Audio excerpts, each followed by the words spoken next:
హైదరాబాద్లో వర్షం పడ్డ ప్రతిసారి ఎవరో ఒకరు బలి కావాల్సినటువంటి పరిస్థితులు ఏర్పడుతూ ఉన్నాయి. ఒకవైపు జిహెచ్ఎంసీ ఏమో మ్యాన్ హోల్స్ పూర్తిగా మూసివేస్తున్నామని చెప్తా ఉన్నారు. కానీ మ్యాన్ హోల్స్లో పడి చిన్నపిల్లలు చనిపోతున్నటువంటి పరిస్థితి ఉంది.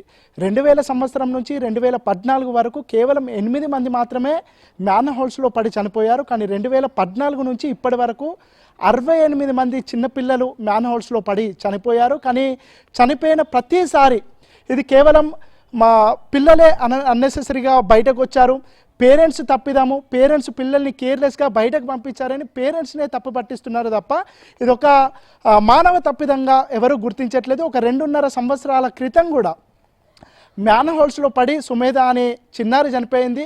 వాళ్ళు ఒకవైపు లీగల్ ఫైట్ చేస్తూ ఉన్నారు, 2.5 సంవత్సరాల నుంచి లీగల్ ఫైట్ చేస్తున్నారు. ఈ తప్పిదం ప్రభుత్వం చేసినటువంటి తప్పిదం వల్ల మా చిన్నారి చనిపోయింది, కానీ పేరెంట్స్నే కార్నర్ చేస్తున్నారని పేరెంట్స్ బాధపడుతున్నారు, లీగల్ ఫైట్ చేస్తున్నారు. వాళ్ళకి దగ్గరికి ఇటు ప్రభుత్వానికి సంబంధించిన పెద్దలు కాంప్రమైజ్ కోసం కాంపెన్సేషన్ ఇస్తామని ఇట్లా వస్తున్నా లేదు. దీనికి ఒక చరమగీతం పాడాలి. ప్రభుత్వంపై ఒత్తిడి తీసుకొచ్చి ఇది భవిష్యత్తులో జరగకుండా ఉండాలంటే ఒక కట్టుదిట్టమైన చర్యలు తీసుకోవాలని పేరెంట్స్ గత 2.5 సంవత్సరాలుగా పోరాడుతున్నారు. ప్రస్తుతం ఆ సుమేధకు సంబంధించినటువంటి పేరెంట్స్ మనతో ఉన్నారు, వాళ్ళతో మాట్లాడదాం. మేడం, ఇట్లాంటి ఇన్సిడెంట్లు ప్రతి వర్షం వచ్చినప్పుడు ఎవరో ఒకరు చనిపోవాల్సినటువంటి పరిస్థితి ఏర్పడుతూ ఉంది.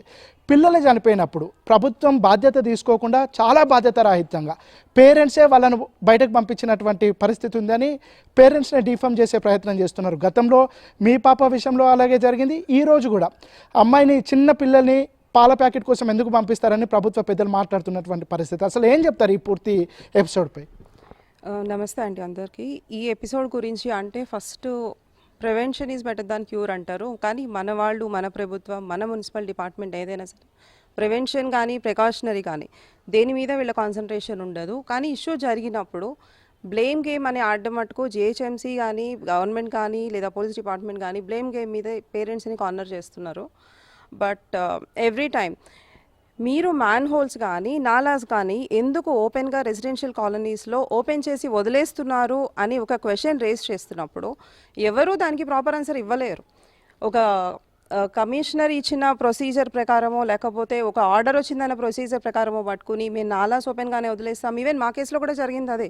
ఒక గవర్నమెంట్ ఆఫీసర్ ప్రొసీజర్ ఉంది కాబట్టి మేము నాలాని ఓపెన్గా వదిలేస్తాము, ఎందుకంటే వాటర్ ఫ్లో బ్లాకింగ్ అవ్వకుండా. సో మేము అందుకని వదిలేసాము. పాప వెళ్ళి పడ్డం అనేది పేరెంట్స్ తప్పు అన్నట్టుగా చూపించేస్తున్నారు. సో దాన్నే మేము ప్రొటెస్ట్ చేస్తున్నాం ఈరోజు. మా పాప తర్వాత ఇంకో బాబు పడ్డాడు, ఒక పెద్దవాడు పడింది, ఒక మనిషి పడ్డాడు. ఓపెన్గా ఈవెన్ మున్సిపల్ మినిస్టర్ ఒప్పుకున్న తర్వాత కూడా ఏ యాక్షన్స్ వీళ్ళు తీసుకోలేకపోతున్నారు. మున్సిపల్ మినిస్టర్ చెప్తున్నారు కింద వాళ్ళందరూ బాధ్యులు, వాళ్ళు చేస్తున్నారు, ఆ department they have to take care of. But చేయనప్పుడు బాధ్యత ఎవరిది, లయబిలిటీ ఎవరిది? కార్పొరేటర్ లెవెల్ నుంచి మాట్లాడాలి. ఏఈడిఈని మాత్రమే బాధ్యులం చేస్తాము, కాంట్రాక్టర్స్ని చేస్తామంటే మీ ఇన్స్పెక్షన్ ఇంజనీర్స్ ఏం చేస్తున్నారు? మీ జిహెచ్ఎంసీ అడ్మినిస్ట్రేటివ్ స్టాఫ్ ఏం చేస్తుంది? ఏ ఇంజనీర్స్ వచ్చి ఎందుకు అక్కడ ఇన్స్పెక్ట్ చేయట్లేదు? పని జరుగుతుందా లేదా? కాషన్ బోర్డ్స్ ఉన్నాయా లేదా? మీరు కాషన్ బోర్డ్స్ పెట్టినా చిన్నపిల్లలు బయటకు వచ్చిన వాళ్ళకి అర్థం అవ్వాలి అన్న కండిషన్ లేదు కదా. సో ఇన్ టైంలో మీరు చేయాల్సిన వర్క్ మీరు చేయాలి. మ్యాన్ హోల్స్ క్లోజ్ ఉండాలి, నాలాస్ క్లోజ్ ఉండాలి, but with precautionary measures. Open చేసినా సరే మీ ప్రికాషనరీ మెజర్స్ అనేవి ఉండాలి. Then only you can prevent the incidents. లేకపోతే ఇప్పుడు సింపుల్గా యాక్సిడెంటల్ డెత్ అంటారు. అన్ఫార్చునేట్గా జరిగిన యాక్సిడెంటల్ డెత్ ఎన్ని యాక్సిడెంటల్ డెత్స్ అవుతాయి? ఓవరాల్ హైదరాబాద్లో లాస్ట్ 10 yearsలో జరిగిన డెత్స్ అన్ని యాక్సిడెంటల్ డెత్సేనా? హైటెక్ సిటీలో ఒక మ్యాన్ హోల్లో ఒక పెద్ద ఆయన 57 years ఆయన తల్ల కిందలుగా పడి చనిపోయాడు. యాక్సిడెంటల్ డెత్ అది ఎలా అవుతుంది? మీ నెగ్లిజెన్సీ కాదా? జిహెచ్ఎంసీ నెగ్లిజెన్సీ కాదా? మినిస్టర్ లయబిలిటీ లేరా? కార్పొరేటర్ లేరా?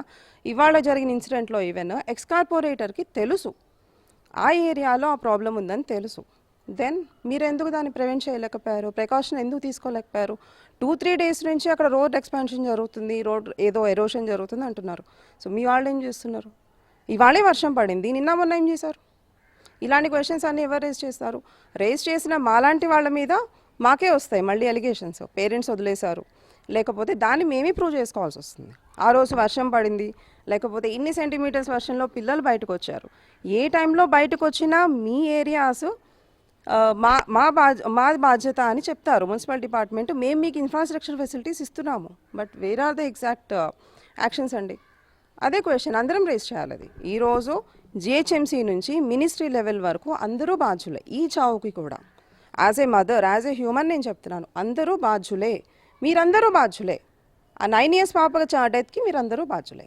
సార్ గతంలో కూడా 2000 నుంచి 2014 వరకు ఎంతమంది చనిపోయారో దానికంటే ఎక్కువగా 2014 నుంచి ఇప్పటి వరకు ఎక్కువ మంది చనిపోతున్నారు. అంటే same Hyderabad, same roads, same situation, కానీ డెత్ రేట్ ఎందుకు పెరిగిందంటే ఏం చెప్తారు?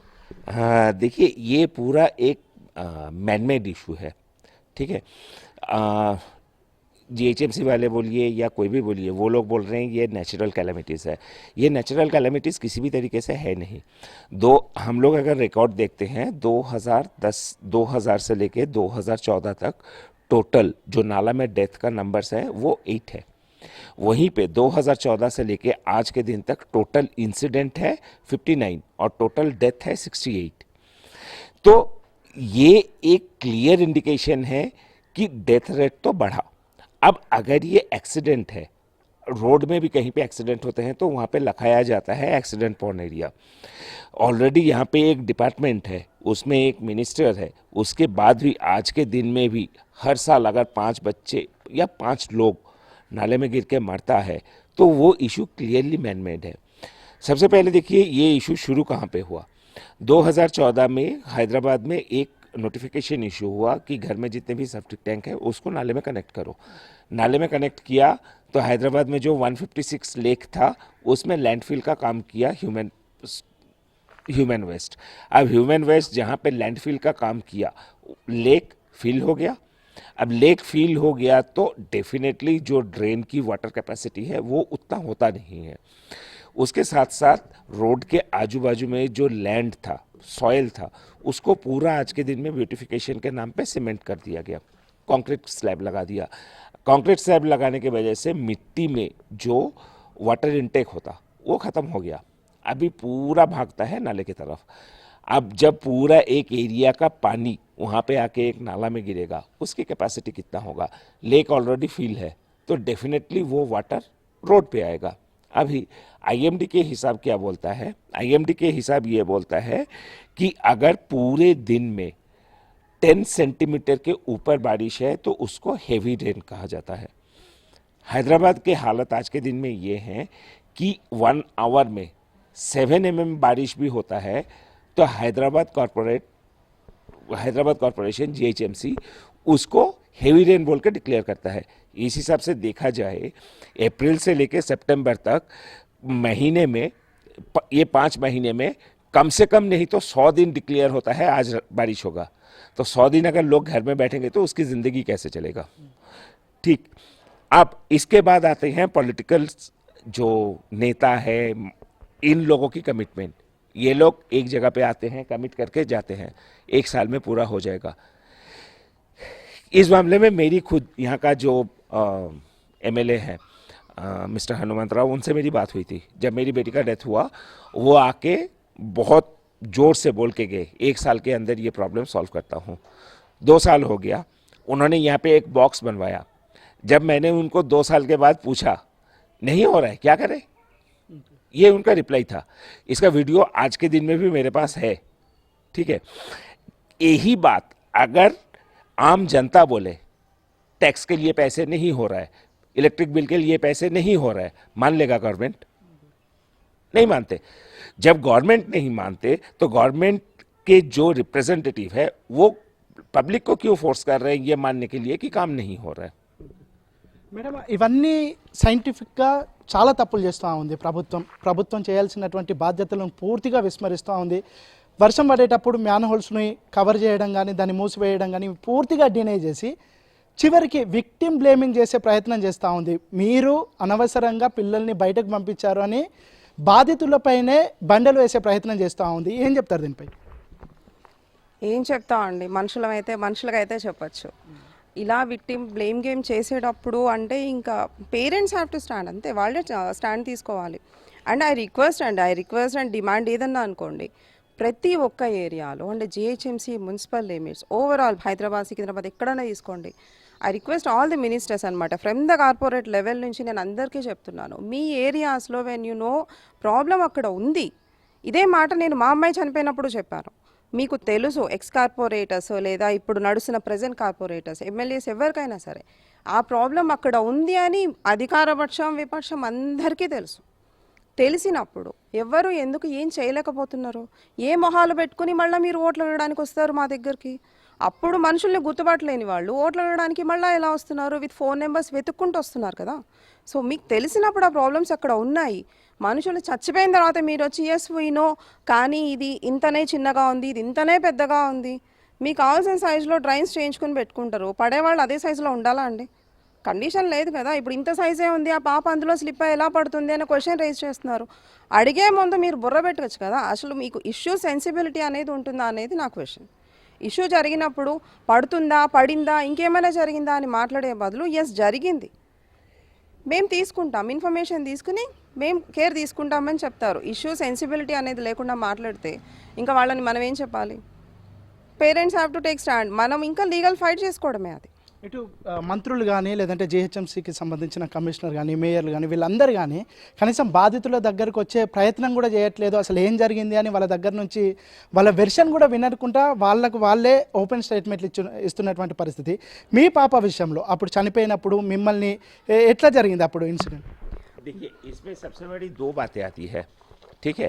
सबसे पहली बात आते हैं कि जो मिडिल क्लास फैमिली है, नॉर्मली आप ये जितने भी इंसिडेंट देखोगे इसमें जितने भी लोगों की डेथ हुई है, चाहे वो बच्चे हो या बड़े हो, या तो वो मिडिल क्लास फैमिली से आते हैं या वो लोअर मिडिल क्लास फैमिली से आते हैं। तो सबसे पहली बात होती है कि एक कॉरपोरेटर आके जब बात करता है या एक कमिश्नर हो या एक मेयर हो, वो आके जब स्टेटमेंट देता है तो उनके साथ लीगल फाइट करने के लिए जो फाइनेंशियल कैपेसिटी होना चाहिए और जो स्ट्रेंथ होना चाहिए वो एक आम पब्लिक के पास नहीं होता। और दूसरा क्या होता है, उसके आसपास में जितने लोग होते हैं वो इमीडिएटली उनको फोर्स करना चालू करते हैं, आप पीछे आ जाओ। तीसरा प्रॉब्लम ये होता है कि ये जो पोजीशन में होते हैं, चाहे वो कॉरपोरेटर हो, एमपी हो, एमएलए हो, मिनिस्टर हो, और उनके चमचे, वो लोग आके शुरू करते हैं आपको इतना पैसा देंगे, आप केस विड्रॉ कर लो। तो नॉर्मली आप देखो, एक बच्चा जिसका पेरेंट्स लेबर क्लास से आते हैं वो पूरा साल में कितना कमाते हैं? 50-60 हज़ार। उस बंदे के मुंह पे अगर 10 लाख रुपया फेंक दिया जाए, क्या वो केस लड़ेगा? नहीं लड़ेगा, कभी भी नहीं लड़ेगा। वो केस वहीं पे दब जाएगा, ठीक है। और आज के दिन में पूरा यही होता है, हर जगह पे यही होता है। मैं यहाँ पे केस का इवेंट के साथ साथ कंपेंसेशन अमाउंट दे के बात कर सकता हूँ, जहाँ पे लोग या जीएचएमसी डिपार्टमेंट अपना जिम्मेदारी हटा के भाग गए, ठीक है। तो इन लोगों के लिए वो पैसे बहुत है कि मेरी बेटी गई, मेरा बेटा गया, कोई बात नहीं, 10 लाख रुपया तो मिल गया, छोड़ दो, क्या करना। तो इस समाज में, सोसाइटी में जो एजुकेटेड लोग हैं उन लोगों को खड़ा होना पड़ेगा, और जब तक वो लोग खड़े नहीं होते इसका कोई सोल्यूशन नहीं है। एक बंदा आके फाइट करेगा, 10 बंदा उसको पीछे से खींचेगा, नहीं भैया आप मत करो। ఓకే, ఇది మొత్తానికైతే ప్రభుత్వం చేయాల్సినటువంటి బాధ్యత నుంచి పూర్తిగా తప్పించుకుంటుంది. విక్టిమ్ బ్లేమింగ్ ప్లే చేస్తూ ఉంది. ప్రభుత్వం చేయాల్సినటువంటి అంటే తన తప్పు నుంచి తప్పించుకోవడానికి పేరెంట్స్ని బ్లేమ్ చేసే ప్రయత్నం చేస్తుంది. పూర్తిగా ప్రభుత్వమే బాధ్యత వహించాలి. భవిష్యత్తులో జరగకుండా చూసుకుంటామని ప్రతి ఇన్సిడెంట్ జరిగినప్పుడు ప్రభుత్వం చాలా గట్టిగా చెప్తా ఉంది. కానీ ప్రతిసారి ఇది రిపీట్ అవుతూ ఉంది. వర్షం పడ్డ ప్రతిసారి ఎవరో ఒకరు బలి కావాల్సినటువంటి పరిస్థితి తెలంగాణలో వచ్చిందని చెప్పుకోవచ్చు. తెలంగాణ రాకంటే ముందు ఎన్ని డెత్లు జరిగినాయి? కేవలం 8 డెత్లు జరిగినాయి 2000 సంవత్సరం నుంచి 2014 వరకు. కానీ 2014 నుంచి ఇప్పటి వరకు 68 పిల్లలు మ్యాన్ హోల్స్కి బలైపోయారని ఇక్కడ పేరెంట్స్ చెప్తున్నారు. దీనిపై బాధ్యత ఖచ్చితంగా ప్రభుత్వమే వహించాలి.